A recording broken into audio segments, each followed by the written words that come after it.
all hell is breaking loose right now across the United States. And Donald Trump says that he really now wants to send all of the armed forces into blue states and blue cities. I'll show you what's going on. And this is in Cicero, Illinois. What's going on throughout Chicago and the surrounding areas. This is at a Menards store. This is what was seen outside as Trump's Border Patrol agents, Gestapo, ICE agents are out there just kind of indiscriminately smashing windows, kidnapping people, using chemical warfare on people. This is what the United States has become under this despicable Trump regime. Let me show you.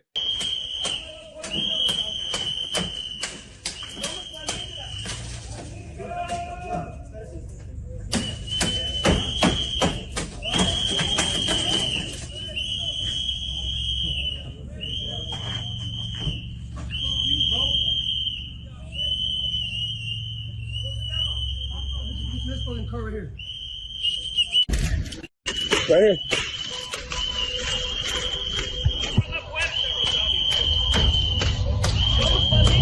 I think you get the point. And Menards, the store, told its employees apparently to delete any videos they took of today's ICE raid or they would be fired. The manager told contract security guard to delete his recording of the arrest. He refused. And you'll see there the video showing the ICE agents, Border Patrol agents, shattering both truck windows, dragging a man out.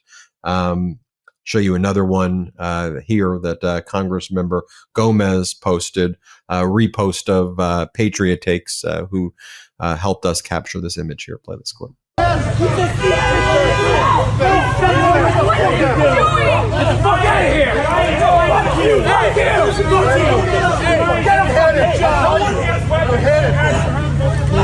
Fucking piece of shit! You fucking American! All right, you got me! Get off of him! Get off of him!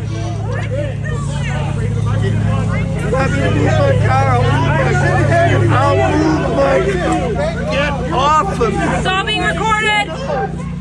Guys, 70 years old. Let's bring in Democratic Congressman Jimmy Gomez right here in my hometown, Los Angeles, California. Great to see you again, Congressmember. You posted this video out of Chicago as a warning. Border Patrol agents dragged a 67-year-old U.S. citizen from his car, breaking 6 ribs as children in Halloween costumes watched in horror. Trump's deportation machine is out of control.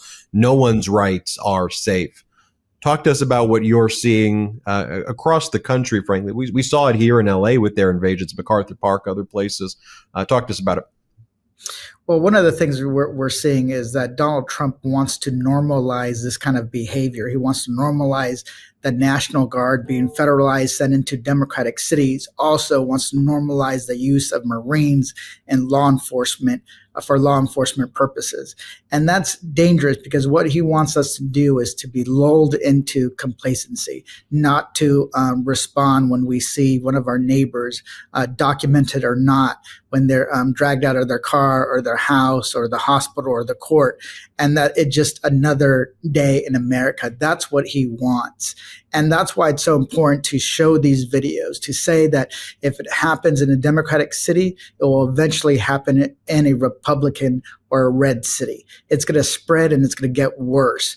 And especially if Democrats win back the House, he's going to become more aggressive, more belligerent. He's going to use these troops all over the country unless we put a check on his power. And that's why this is winning the House is just the first step, because and once we do, we're going to have a trapped wild animal on our hands, and we're going to have to figure out how to contain him because he's going to get more belligerent. And this is just a small taste of what we're going to see across the country. You know, I think Governor Newsom described it aptly. I mean, as you say, trapped wild animal. I think Newsom referred to Trump as an invasive species who is literally destroying the country, you know, and the world day by day. It does seem that he thought by now, I mean, if we want to talk about hope out of this, I think he thought by now that through the intimidation, the fear, control of corporate media, that Americans would be suppressed and would be obedient and behave the way you see your Republican colleagues do, that all of our brains would be MAGA mush. But the fact that these No Kings protests keep growing, that he's becoming even more and more unpopular, if that's even possible, historically unpopular. So he runs to Asia while ripping away people's health care, ripping away people's SNAP, and then sending the ICE Gestapo. And frankly, I don't really see a distinction between those people in military fatigues and the military. There is personal military force invading cities right now, regardless of whether the National Guard. Greg Bovino out there throwing gas canisters at people. It seems like he's lashing out because he thought that everybody would just be obeying at this point. Yeah, no, that's absolutely right. And there is some hope because we see that people speaking up. We still need more and more people to do that. And we also need people who that are going to not only step in front of people, but also to be able to tell their stories, to share, and not to leave. I've talked to undocumented immigrants. I talk to people who are citizens and residents who think about leaving this country. And we need people who believe in our ideals to stay and fight, to stay and push back against this guy. Because if not, that's when we lose. That's when he wins. So, right, you're absolutely correct. People are stepping up, but the CBP, ICE, are dangerous. And most of the money that Trump pushed through in the one big beautiful bill, that $175 billion, still hasn't made its way through the system. So his national police force that he's trying to create is only a fraction of the size that it could become in the years to come unless we do something about it. Just talk to us about where we are now as a country. Government shutdown. I don't see a path of it being reopened. Democrats want to negotiate, talk, protect people's health care.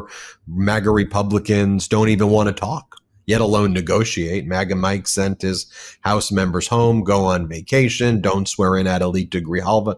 Trump made a comment the other day that based on his big, beautiful bill, which I call a disastrous bill, he says he's got what he wants and he doesn't need government anymore. So to me, I don't think he wants it. And I think MAGA Mike, I don't see where this ends other than in 2 days, people start getting the letters saying that premiums will be going up $22,000 a year and people get kicked off of SNAP. And then we're in like a catastrophic environment. I mean, where does this go, Congressman? Yeah, well, first, Donald Trump and the Republicans have consistently reinforced what their priorities are. One, it's the billionaire establishment that has taken root in D.C. It was tax cuts for them and the largest corporations in the country, and to hell with everybody else. And that's what you see when it comes to the fact that people's healthcare costs are going to skyrocket next month, or already skyrocketing. They're not going to be able to afford health insurance. That means people are going to either decide to have healthcare or not. And if they do have it, they're going to be paying a lot of money. And if they don't have it, they're going to wait till they go to the emergency room if they get sick or injured. And then when you see Donald Trump saying, and the Republicans, the Democrats don't care about people's SNAP. Well, I want to put this for the record. We're not the party that has been hostile to food assistance for working families.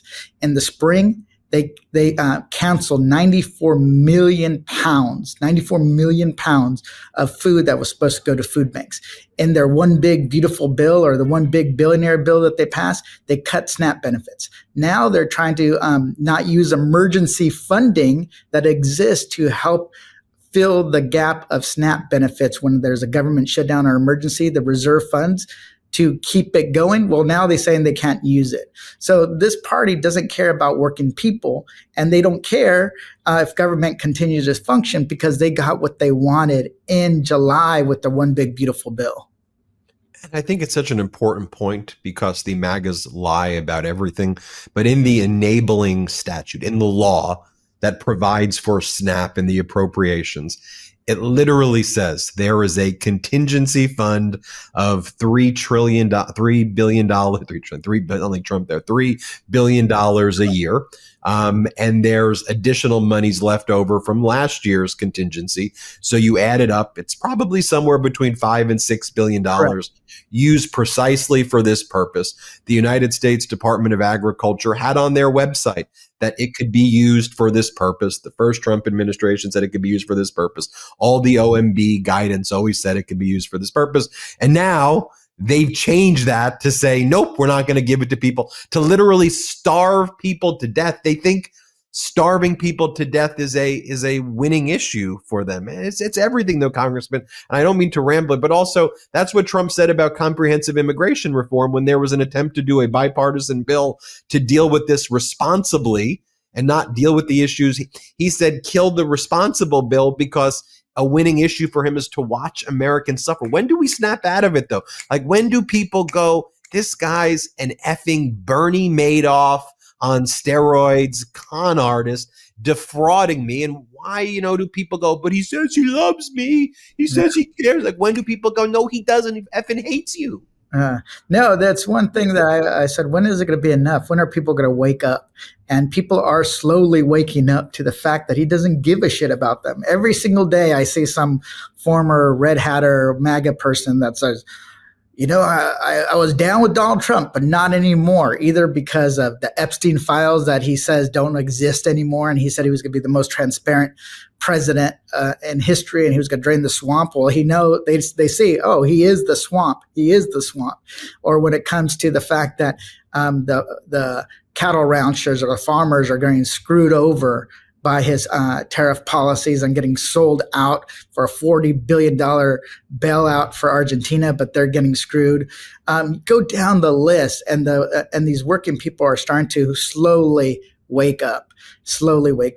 But the way we kind of do that, this is what I've been arguing to Democrats. We can't stay within our bubbles. It's great we had 7 million people on the streets. Perfect. Now I want you to go into the red districts and the red areas, to your family who still believe in this con artist. Go and have these conversations. Tell them the facts. Tell them over and over and over again. Because when you tell them the facts and then the reality on the ground meet up, that's when they start coming to our side.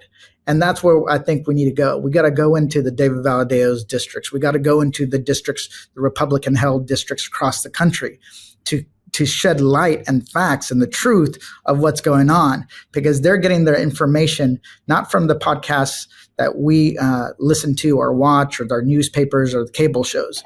It is they're watching their stuff. So we got to break through. We got to go into their districts and have those conversations. That's how we win them over. Let's do it. Congressman Jimmy Gomez, appreciate you as always. No, appreciate you as well. Thanks. Everybody hit subscribe. Let's get to 6 million subscribers.